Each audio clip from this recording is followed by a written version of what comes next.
You're just tuning in. This is Real Talk with Kike, and we have with StephREDD. StephREDD. StephREDD. So, see, these are people that are very defining the name and very just say StephREDD. Stephanie, no, she's educating us and staying ahead with an edge in these pandemic times. She is sharing vital insights to reinventing one's business and re-strategizing to thrive businesses, so to speak. So, and individuals. Please join us by calling our phone line 0700 923 923 923. Again, 0700 923 923 923. And of course, you can send us a WhatsApp message on 0817 313 6193. Let's hear your perspective of the topic at hand. For those adults like me who are running away from learning French, we have someone who can coach us, hopefully.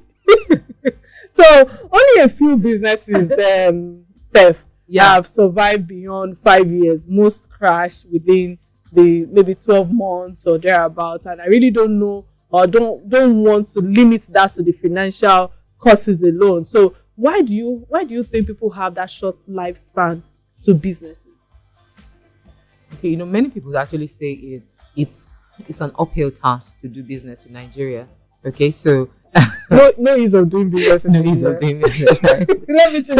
let's put that in one come first, right? That yes, there are difficulties in doing business in Nigeria, but another thing is, one of the things I think I've observed sometimes with entrepreneurs, right, is starting a business with, I have money, I have fridge, I have this, that, and the other. Oh yeah, next thing, what's it to buy? I'll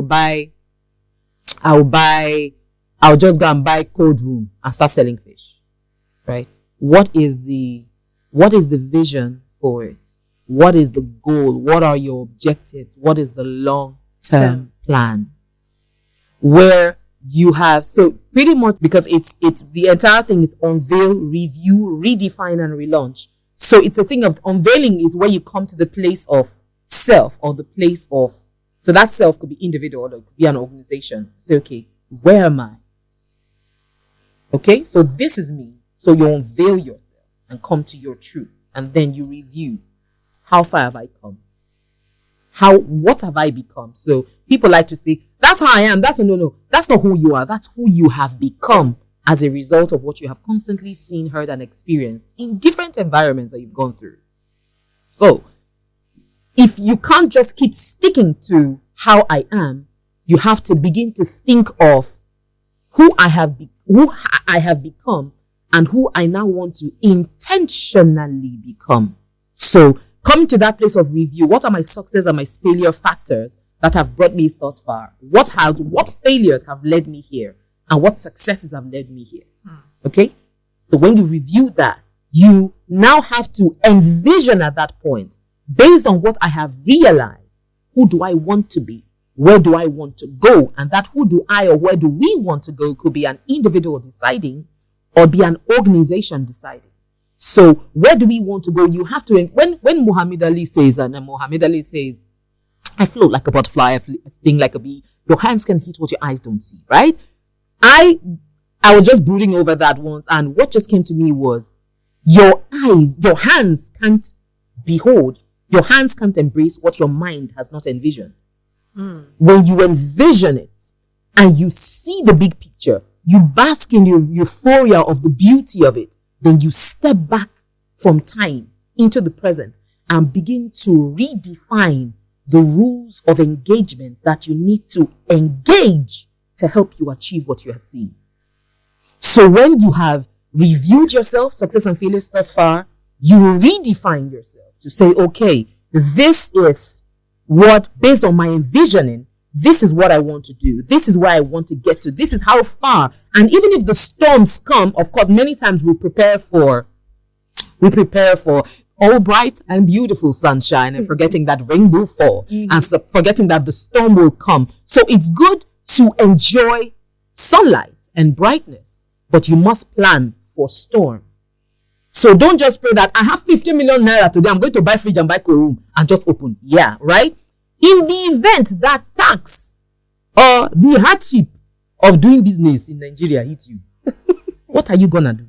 Right? How do you still hold yourself together, hold your core? Because many times things fall apart when our center does not hold. So how do you ensure that the center of your business, of yourself, of your life, of whatever it is that you are committing yourself to is in place? And then when you have redefined who you want to, what you want to be for your business, you relaunch your business. You launch your business with an understanding of come rain, come sunshine, we dey here. Come hardship, we dey here. Why? Because you have pretty much written a blueprint for how you would like to work. Right? So, yeah. So listening to you, Stephanie, or StephREDD, yes. Correct me again. You know, I can't help but to just chip this in. You have interrupted one of the chapters of my book listening to you. To go and define the whole chapter. No, gosh, I'm enjoying this episode today. So we have a message from one of our listeners. He said, "Good evening, guys. Please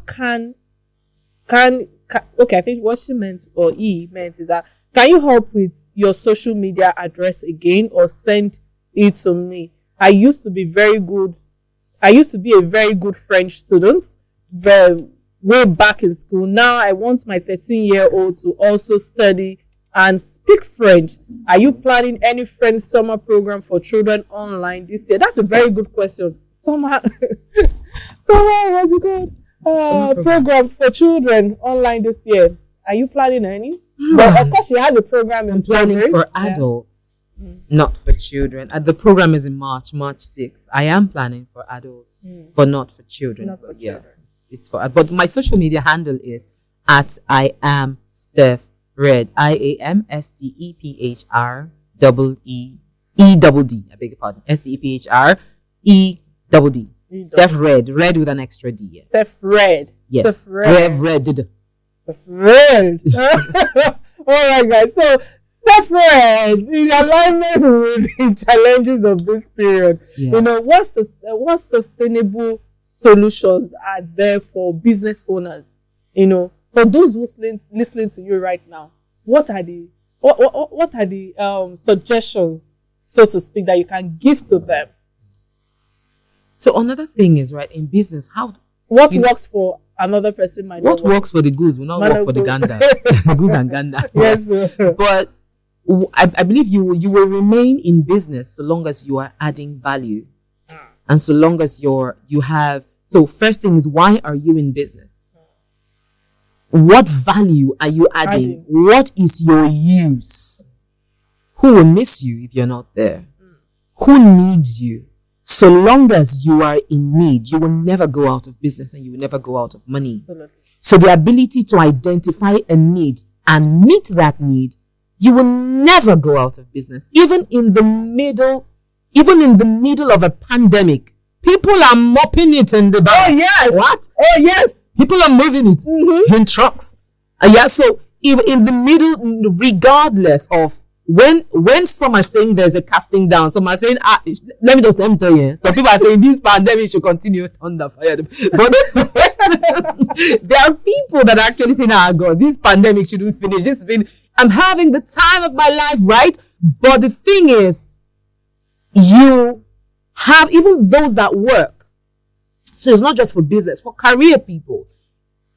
It's not an entitlement to stay employed. It's not your entitlement because you have to be offering a value to your employer for the employer to see you as an asset that should not be let go. So the thing everyone needs to ask themselves, including business owners, is what is my value? So an individual will ask, what is my value to this organization such that I can become indispensable? What am I bringing to the table? What would they miss if I'm not here? As an organization, you need to ask, what is my value to society? What need am I meeting such that my clients will never run dry because I am meeting a need that is constantly in demand. Yeah. All right. You know, this might be my last question to you because of time, even though I'm enjoying our conversation and it's very enlightening, very educative, you know. But personally, I don't want to believe that there are limits for the possibility of African women with a female vice president of the US that we have now, and so many African giants like, you know, Ngozi are doing exploits and all of that. So the list is countless. And of course, with StephREDD in the building, in a few minutes, speak to the minds of women listening to you now to enlighten them and, emancipate, them from the limits holding them back. Okay. So the first thing I would like to ask is, what is the limit and who put it there?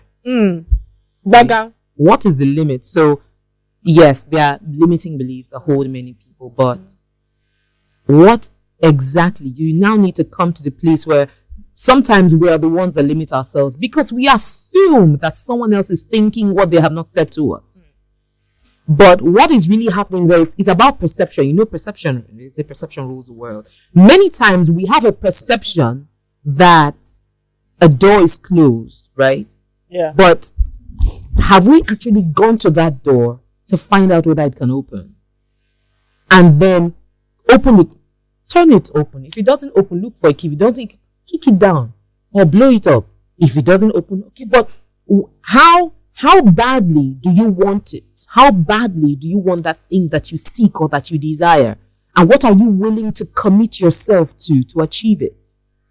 Such that opportunities are everywhere. They say opportunities come as doors, right? Windows of opportunities. Sometimes opportunities come as closed doors. Sometimes opportunities come as closed windows. Now, the thing is, if it's an open door, some people don't even have the confidence and courage to walk right through an open door. How much more if it's a closed door that maybe it's just closed, it's not locked? How much more if it's a locked door with a key? You have to come to the point where you are able to see a door of opportunity and charge right through it. And if it is closed, you open it. And if it is locked, you look for a key or whatever it is, but you tell yourself, this door of opportunity is not going to pass me by. You kick it down, you blow it up, whatever it is, you know that you are getting to the other side. But then the confidence and the courage to do that comes from a place of you not even believing that you can. So are you competent enough to walk through the door? If you're not, what do you need to do? So we need to get to the point where we're able to tell ourselves truths. It's not about saying, they didn't give me the door. Were you prepared to walk through the door? Yeah. So Kamala Harris would not have walked through that door if she wasn't prepared. So it's not a thing about, oh, open the door for me. Do you have the capacity? Do you have the mental capacity, emotional capacity, and resilience to manage, to first have the courage to walk through the door and then to manage the responsibility that is in that door so that when it's put in your hands, you don't mess it up. So when it comes to limiting whatever it is that limits you, first identify it, I beg your pardon. Who put it there? How did it become a limiting belief? How did it get there? Okay. So when you identify it, then you have to walk out of it yourself. Nobody should pull you out because it has to be your truth. It has to be a truth that you discover yourself and that you mold yourself. Because if someone else helps you to mold it, when the person is not there, you will keep seeking for the person and you will never have the courage because you have put your courage in an extrinsic motivation. So you have to build yourself, intrinsic motivation, and then believe in yourself enough that whatever you commit yourself to, you can come through with it. And like I always say, no matter what comes, no matter what goes, no matter what gives or doesn't, you never give up until you win. And even if you don't win, ensure that you finish strong. I think that's my word. Ensure that you finish strong. Oh, Steph, I'm so happy. StephREDD, I'm so happy to have you this. Thanks for adding the red. She missed it. She doesn't want to put that right there. StephREDD, I'm so happy to have you in the studio. Thanks for coming on the show. And of course, for sharing great business thoughts with us. And I'm sure quite a number of people listening to you today are so, the information and the energy is so contagious. I must tell you. I'm admiring you right now. All right, so you are three coming. They should register. They can have. Okay. So we're giving two on Kike. I'm giving two free slots on Kike to the first two people. How do you want it to be? Or maybe you want it. I'll leave it to you to talk about. All right, no. But UR3 is coming on the 26th of February. Of February. Yes. And many thanks for that. Many thanks. Of course, my listeners will take. We'll jump into that. The early bird closes on the 14th. On the 14th. Yes. On Sunday. So on Sunday, so they can quickly grab the early bird discount before the 14th. And by just registering and do it now, they get it for themselves, get it for their loved ones, get it for anyone that needs to build resilience this period. All right. Many thanks again, StephREDD, for all of that. So our closing remark had said Omoluabi personality from Goldberg is reinvention or reinventing yourself, reinvent and re-strategize your business, just like StephREDD has emphasized today. Then you may be giving your business the